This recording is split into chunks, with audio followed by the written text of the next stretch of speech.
Hello, ladies and gentlemen, boys and girls, and children of all ages. Once again, it's Jeffrey Daniel here coming to you from Abuja, Nigeria. And today, we're going towards midnight. I was so busy today, you guys, and I had to get back home. I rushed back here, but it's getting close to midnight. But, back in America, you guys are far behind us. Like LA is like 8 hours behind us, so we still got some more time. So it's to experience this 22 to 22. Okay, that's what today's date is. Today is 22 to 22.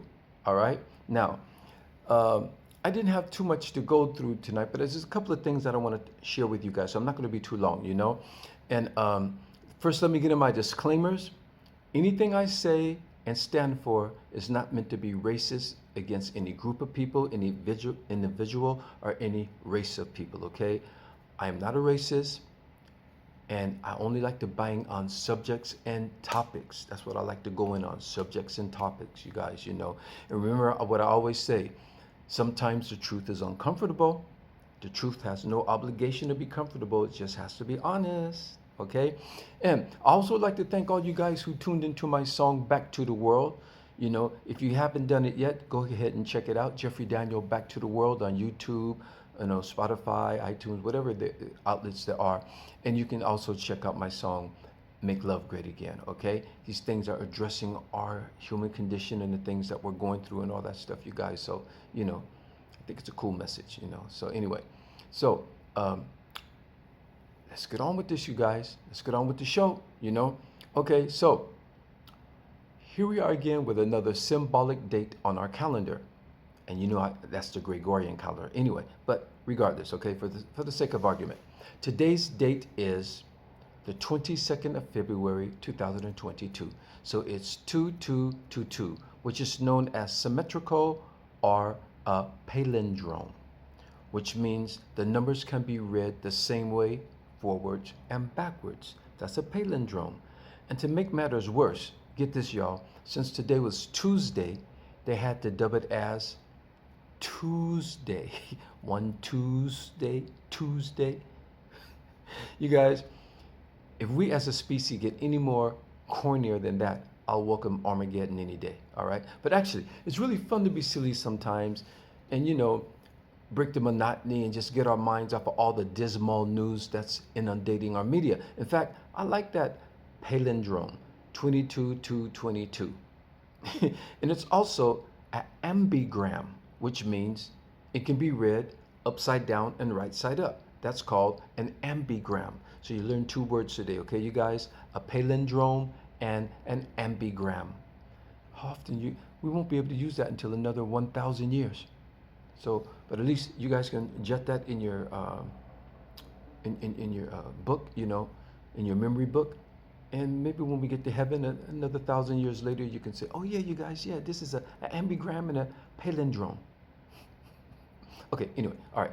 But speaking of dismal news, do any of you also find it strange how the news networks, especially CNN, are trying to provoke fear into our hearts with this Ukraine-Russian conflict?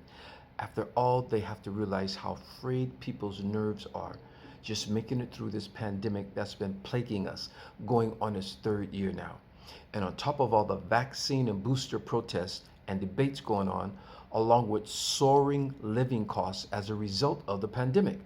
But now they keep on showing nonstop up-to-the-minute reports on the Ukraine crisis, like stuff that we don't even need to know about. Like, Russia just parked a bicycle outside of a Ukrainian bicycle shop, ice cream shop or something. Or Russia's now moving troops across the railroad crossing. Or Putin just picked his nose while inspecting his nuclear stockpile. It's like they're trying to scare the hell out of us.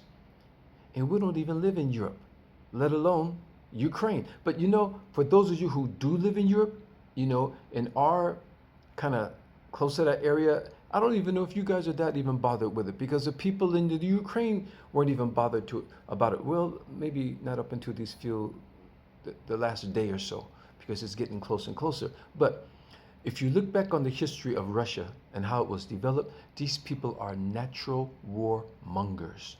I'm talking about nonstop fighting and territory snatching. These people, they're just warmongers, and that's what they do. Okay, who did they have? They had Vladimir the Great.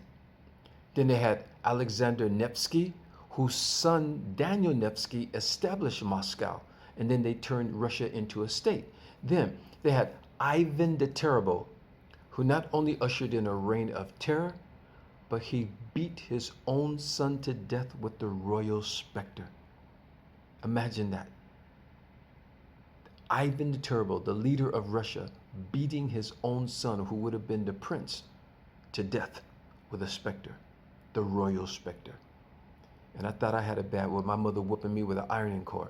But anyway, and now they got Putin suspected of poisoning his rivals and putting them in prison. So this is what we're dealing with this Russian thing over there, you know? Most people can't even locate Ukraine on the map, let alone be concerned about a family feud. And that's just what it is, you guys. This is a family feud. I'm not trying to be insensitive to the Ukrainian people. You know, hey, Ukrainian lives matter, you know, but that's just not our fight. That's not our fight. Ukraine used to be part of the USSR, and now Putin wants it back. Just like China is trying to, they have reclaimed Hong Kong, and they're trying to reclaim Taiwan. You guys, these are family disputes, you know? For instance, if Hawaii, Hollywood, if Hawaii wanted to reclaim its sovereignty and the United States refused to recognize it, should Australia start threatening the United States government? You know, Hawaii was its own sovereign state at one time until the U.S. just took it from the Queen. That was back in 1898. And it became the 50th state of America in 1959. Damn, that's just 4 years after I was born. They added Hawaii into the United States as officially as a state, as the 50th state, you know? And the way that President Biden is so aggressively threatening Russia, you'd think they're planning an attack on the United States of America. You know, Biden was pretty low-key and docile for a while, but lately he's I guess it's that whole Trump thing that's got him, you know, all hyped up and stuff, and he's come out of his shell. You know, he ain't Sleepy Joe no more. He ain't like laid back Biden. He's coming out threatening people and stuff like that. But I don't know. Americans are still struggling, trying to deal with day-to-day life, and the least thing on their minds is Ukraine. I bet they can't even spell it right, you know? And what is America's real interest in sending our troops, I can't say boys anymore, sending our troops across the pond to possibly die to protect such a nebulous cause? There's always some hidden agenda that the American public are not privy to know, because most Americans have no idea what Ukraine is, you know? There are multiple newsworthy events going on in America, but they keep showing the Ukraine conflict that this is the most important topic in our lives. And I'm not sure if pissing off Putin is the smartest move to make right now, or any other time for that matter, especially after Putin and China just had their closed door meeting. I got a feeling we better get ready for the future world order. We're talking about two major closet case communist countries pretending to be socialists that are armed with insurmountable arsenal of nuclear warheads, and they both got a I don't give a F attitude leader who poison, imprison, or exile their political opponents. And America, the UN, and NATO keep hitting these countries with trade embargoes and sanctions, and these superpowers have finally had enough of the Western dominance of the world. If Europe and America can piss on the rest of the world, they can pull down their zippers open and do it too. And I think that's what their attitude is, you guys. So if we're all not careful, we might just be witnessing the emergence of the future world order, with China and Russia calling the shots. And you know how they treat their own citizens who disagree with their own policies. So, and I call it the future world order because a lot of you guys don't really pay attention to detail and read, because you guys are talking about, oh, maybe the new world order is coming. You know, we better be ready for the new world order. You know, baby, the new world order started in 1776. Why don't you read these insignias and some things that are written on the dollar and stuff like that? It says New World Order. That started in 1776. We better get ready for the future world order. That's what's about to hit us. If these people keep on the course that they're going on, if America continues to slip through its political, you know, upheavals and stuff like that, this war with the Republicans and Democrats that's going on, if they keep up these insurrections and coup attempts and stuff like that, you guys, America is already losing a slot. So these people are ready to move in. They're ready to move in. But we're also hypnotized by reality show celebrities. These reality TV show celebrities, half-naked performances, gender identity, online streaming, Netflix, material possessions, and everybody's trying to get rich. And now about to enter the metaverse. That's if Mark Zuckerberg has his way. And the crazy thing about all this is we're making all these corporations filthy rich while we're being dumbed down to the lowest mental and spiritual frequency, till we're not even seeing what's really going on around us in the world anymore. I told you all before in the previous video, we are now entering the age of Aquarius. And those who are trying to vibrate on that higher frequency of spiritual enlightenment and universal understanding will ascend to that higher plane. I'll just give you guys a quick summary for those of you who are newcomers, but I advise you all to go back and watch my video titled History's Biggest Cover-Up, where I'm going in and I'm telling you all about this whole things, you know. So those of you who are too obsessed with the weight of these perverse paradigms will find yourselves too heavy to ascend to that higher plane, the golden ratio phi, the God frequency. This is what religious scriptures are trying to teach us about, apart from all the allegories, of course. But that same core message is universal in most religions, ascending to a higher plane of consciousness and existence, aka heaven. People, if you refuse to adhere to religious or spiritual warnings, fine. But just watch what happens this coming summer and see if the planet doesn't continue record-breaking hot temperature heat waves and rising ocean sea levels. Then tell me climate change isn't real or a natural occurrence. We cannot stop climate change, no more than we can stop the Earth from orbiting around the sun. We can only prepare for it and adapt to the changes that our environment encounters. I told you guys before, just as we were once in an ice age, we're about to enter a hotter period of the sun. The sun is, I told you guys before in the video, the sun is like you just turn on a stove and it just burns at one steady temperature. The sun exhales, it contracts, it goes through a period that, and it takes like hundreds of years. It's not like it just like we breathe, you know. I mean, the sun is a humongous ball of fire, and that it takes time for it to do that, and it goes through these periods, you guys. And plus, we're moving into another position in our galaxy, so all these things are going on. You guys, please check out my video, History's Biggest Cover-Up, and I'm going into explicit detail about all this stuff and tell you guys what's happening. Okay, all right, there you go. So can somebody please tell me, what is better policing supposed to be about? Of course, that question is rhetorical, but you would think, even after the whole George Floyd movement, the police are still racial profiling black men. Did you all see what happened the other day in New Jersey when a young white male was antagonizing a young black male? Then this black friend who intervened on his behalf, and the white guy started getting physical. So the young black guy obliged him. You know, this is all happening in a shopping mall in New Jersey. Now, when the police ran up on the scuffle, they took the white guy aside to safety on the sofa. Then they turned around and two of them commenced to tackle, cuff, and arrest just the black guy, not even taking in time to ascertain what had really transpired.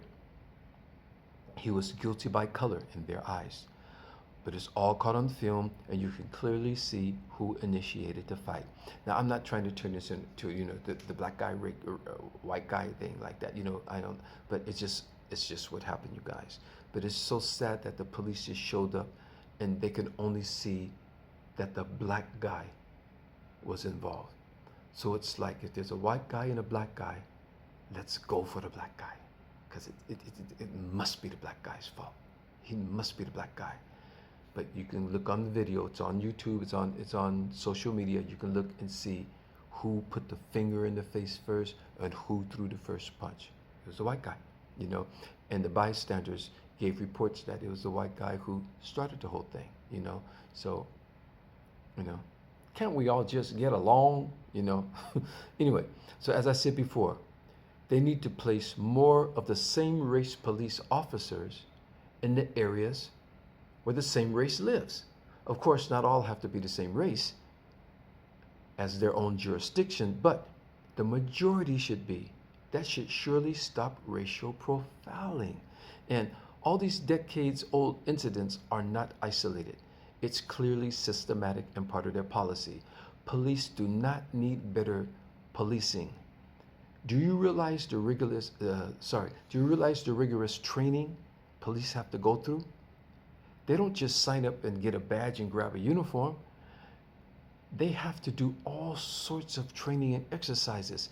How to identify a criminal among a crowd. Hand-to-hand combat training. The proper way to cuff and arrest suspects. How and when to shoot. And most importantly, how to de-escalate a potentially volatile situation. And this is what these people are trained to do. They go out there as trained professionals. So it's their job to know how to react. So if they see two people in a scuffle, they shouldn't immediately take sides. I mean, unless they see one person with a weapon or one person that's just brutally beating the other one and the other one is helpless. That's when you should go after the other one, you know, after the one person. And then, you know, but if you don't even know what's going on and you just see two people in a fight and they're young kids, they're boys, you know, they're testing each other. I think I would like to, just for the sake of, the benefit of the doubt, I would like to say it's just young men testing themselves rather than pull out the race card, even though it may have been racially motivated. But let's just give them the benefit of the doubt. Let's just say it's just a young, you know, that's what young, how often do you see kids coming home from school in the crowd, you know, ooh, a fight. This thing's going all the time, you guys, you know. So, you know, just for the benefit of the doubt, I'd like to say, you know, these young men testing themselves. But if you run up on something like that, you don't take sides unless you see something that's so disproportionately brutal going on against another person. Then that's when you should do that, okay? So anyway, but for some ungodly reason, once they get on the street and see a black person, all that training just goes out the damn window and they go into beast mode. I told you all back during the whole George Floyd protest, we need legislative laws signed and passed that stipulate if any police officer use disproportionate or deadly force on unarmed or non-violent innocent victims, those officers will face the full brunt of the law and be persecuted and convicted. That is the only thing that's going to stop that. Not like defunding the police or better policing programs. These people are well trained for their job. This is what they do. That's their job. That's what they're supposed to do. So they know what they're supposed to do. But a lot of them will get out there and they're taking advantage, you know, of their authority, of their badge, having a weapon and having a license to use their weapon. Not too long ago, once again, the police bust into someone's home, what did they call that? Not a subpoena, but a warrant. They didn't have a warrant or whatever to enter his home. People are armed. Why does America still want people armed? So this guy happened to have a gun. Now, if I have a weapon in my home and I hear people breaking down my door, what is my first reaction going to be? I'm going to grab my weapon. But because he grabbed his weapon, they just opened fire and killed this guy in his own home. So no place is safe. Walking the streets is one thing. Driving a car is another thing. Sleeping on your sofa is now a dangerous, life-hazarded environment.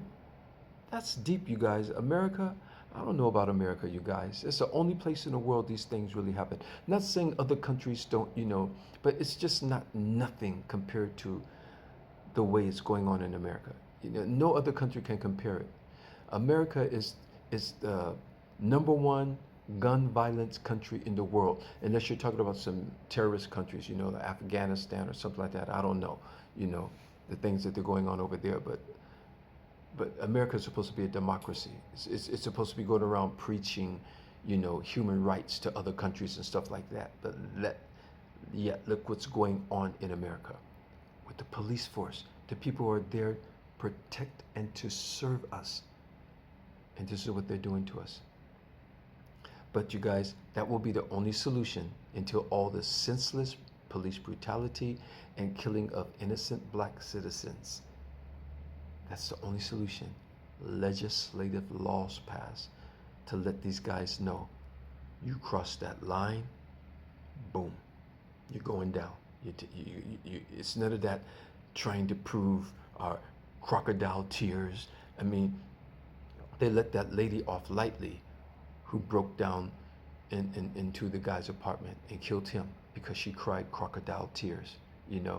That people, they do wrong things and they get into court, and once they face, the law and see that they're potentially about to do time or be convicted, crocodile tears, and the judges get all sentimental, maybe some members of the jury. You guys, they got to stop that. They got to stop that. We can cry waterfall tears and they don't give a damn. They still convict us disproportionately to the way that they do white people. We can do the same crime that white people do and we get a much heavier sentence for the same crime because we're black. And that's what America's doing. So before America starts pointing their finger at China on their human rights abuse records and stuff like that, they need to look within and look at themselves, because they've been doing it for centuries, for decades, and it's still ongoing. Now, I didn't mean to go on a tangent beating on America about its, racial policies and stuff like that. But you guys, these are young kids out there getting into a scuffle. And the police had to get on him, punch him, put the knee in his back, cuff him. And I think the reason why they didn't commence to beating him too much is because they know that cameras are there now. They know they're being filmed, So, but they did throw in a couple of punches, put the knee in his back and everything, put the weight on him and cuffed him and made sure that the white guy was all right. America, America, America, America. Now, before I go, I want to talk to Nigeria real quick, you guys. And I have to do this with kid gloves, you guys, because one thing I'm going to tell you about Nigerians, they're very, very proud people. They're very proud people, understandably so. But if you guys have never watched Nigerian TV dramas or the comedians or even the TV dramas, they like to part of their culture is abusing, like, oh, you mumu, or you olodo, or you this, you that, oh, you're stupid, you're crazy, that's just part of the thing, In America, we straight up cuss a lot. The Nigerians, in their culture, they don't do that much cussing, not much at all, in the media. Their way of using profanity is much more tame than the way we do it over there in America. But there was an incident I saw on social media. And understandably so, some people are really getting very, how can I say, desperate about some of the situations that are happening here in Nigeria. And so the girl was going on and expressing her, disdain about what's going on in the society. And in the process, she said she went to Dubai and saw how beautiful Dubai is and how well they developed Dubai. Yeah, that's right, you guys. Dubai is well developed. And she went on to say that she wished that Dubai would come and develop Nigeria, that she wished they would come here. Now, I'm like, whoa, okay, now I'm here, I'm part here, my family's here, so I'm part of the thing here. So I said, you know what, I'm not sure if that's a good idea. Now, there's a lot of people, they act on emotion and conjecture without really studying and understanding what's really happening. But I study, that's what I do. I'm always on the peripheral things, and I get a bird's eye view. Now, there's a lot of people who aren't aware that Dubai has gone bankrupt 2 or more times, and the EAU has bailed them out. But when I said that, people are like, are you stupid? You don't know where Dubai is located? Don't you know that Dubai and the UAU are in the same? Of course I know that. I've been to Dubai. Shalimar's done a New Year's concert in Dubai. So I'm well aware of the location. I wasn't discussing the geographic location of Dubai. I was talking about what's going on. For instance, when California had those wildfires, well, they were overboard with all these costs and stuff with the fire department and stuff. They were over their head, so they needed the federal government to bail them out. It's the same country. It happens all the time in other countries too. So it's not unheard of that the federal government can bail out a state. Okay, so let's forget about the geographical location of Dubai. We know that there are 7 emirates in the Emirates. You guys even know that. And Dubai had gone bankrupt a couple of times. There are some man-made islands in Dubai that have been abandoned. There are some that people are living on, and those homes aren't even all filled up either. There are office buildings that are sitting there not filled up, in Dubai. Now, of course, they built a lot of beautiful buildings and all that, but you have to understand, Dubai population, I think if I remember, I wrote it's about 9 million people. 80% of the people in Dubai are foreigners that are there working at that place. So only 20% of the people are native people, whatever the figure, if it's 9 million, whatever the thing.